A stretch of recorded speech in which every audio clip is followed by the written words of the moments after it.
Hey folks, your OS Reviews. You're watching our video first look and a quick review of the XLSWAB. This is a laser gaming mouse which connects using a standard USB 2.0 port onto a computer. Mac and PC are both supported. It doesn't require any drivers to operate.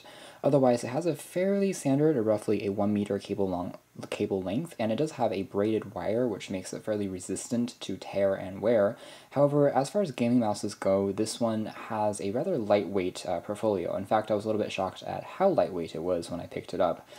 Compared to other models maybe on the market by Microsoft that we checked out previously, this one uses all plastic and soft touch materials as opposed to more aluminum accents you might find from a more high-end and expensive gaming mouse. With that being said, this version can be found on Amazon and through the links below for about 15 bucks or so it's definitely not very expensive. It does feature an interesting glowing effect, so it does have LED lights underneath, and when plugged into power, it automatically starts, and it makes it a bit easier to use under darker environments and creates a very cool effect. As far as packaging is concerned, it's fairly low-key, have access to a warranty card and instruction manual. Unfortunately, everything is documented in Chinese, and there's no English version. There's also a box, which is as generic as it comes in, so not the best option as far as the gifts are concerned. So here is, again, taking a closer look at what the mouse looks like. It's made out of this plastic material all around. Even though it might look like metal on the sides, it's still just chrome accented plastic.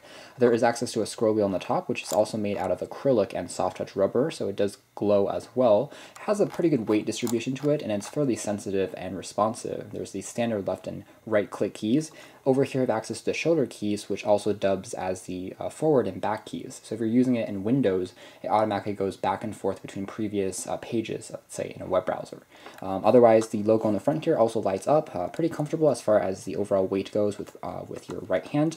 For left-hand users, it's not going to be the best mouse in the world just because it's not optimized, and the keys will be on the opposite side. So hopefully the company will work on another version of this mouse just for left-handed users.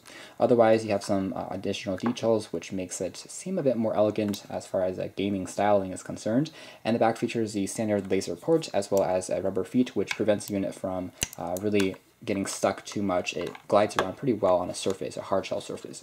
It's not going to work very well on glass like with most laser mouses, so you have to have it at a surface like wood, or if it's some kind of darker surface on a piece of paper, it will still work. It doesn't require a mouse pad to operate, and it's fairly sensitive.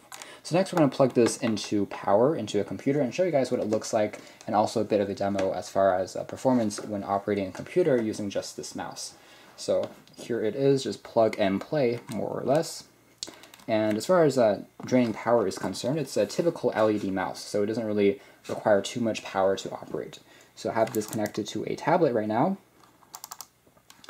and you can see here that it starts off at this kind of red glowing look, and it slowly fades through the other colors. Unfortunately, there isn't a way to customize the lights, so you can't get it to start at only one color or stay at only one color. So there's also no version and no possibility of turning the lights off completely, so it's going to be constantly glowing like this. Here I have it plugged into a tablet, which makes usability a bit better if you're trying to type out longer messages or go to smaller links, especially on a Windows tablet, because again, some of these icons can be quite small when you're in the traditional desktop view. So pressing on things like desktop, going back and looking at images, this PC, all of these things are much more easier to operate with the use of this mouse. As you can see, it's quite responsive, so the cursor, as far as movements are concerned, doesn't require a huge amount of surface area to create an effect in the position of the cursor. So even if you're in a restricted area, if you have a smaller space, if you're on an airplane, let's say, you don't really have to move the mouse a ton to get a very accurate response, which is good. It's a sign of a quality mouse, especially for gaming purposes. You don't want the mouse to slow down or anything. At the same time, it's not overly sensitive, which is nice. Now, you don't get a huge amount of customization as far as the accuracy of the sensor and the motion of the sensor, although there are some softwares that you can download that the instruction manual briefly mentions through a few diagrams. But again, it's printed in Chinese, which makes it a bit difficult to comprehend for most users out there. So that's going to be something that people have to troubleshoot and kind of figure out for themselves. But as far as general usage for gaming, for some light use as just a typical mouse, it does work, and it works quite well, and it's fairly comfortable and attractive. So anyways, this has been a quick video first look as well as a quick review of the XLSWAB gaming mouse, which features LED lights, and again at sub 15 bucks, it's a fairly reasonable buy compared to other more expensive options, perhaps by Microsoft, which may sell for upwards of 100 bucks. Thanks for watching this video first look and quick review here at OS Reviews.